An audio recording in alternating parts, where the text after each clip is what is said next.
Hey everyone, in this video, I'm going to show you the easiest way to clone any website. So here we go. First of all, open the any website. Okay, this website I'm going to clone. Type here website downloader extension. Okay, Chrome extension, and open this and just click on the add to Chrome. Just click on add extension. Take this. Done. Now let's go to the website.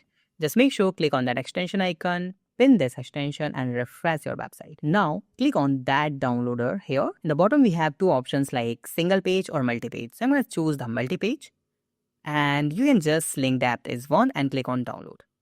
So once you click on this, you can see collected 16 links. That's amazing.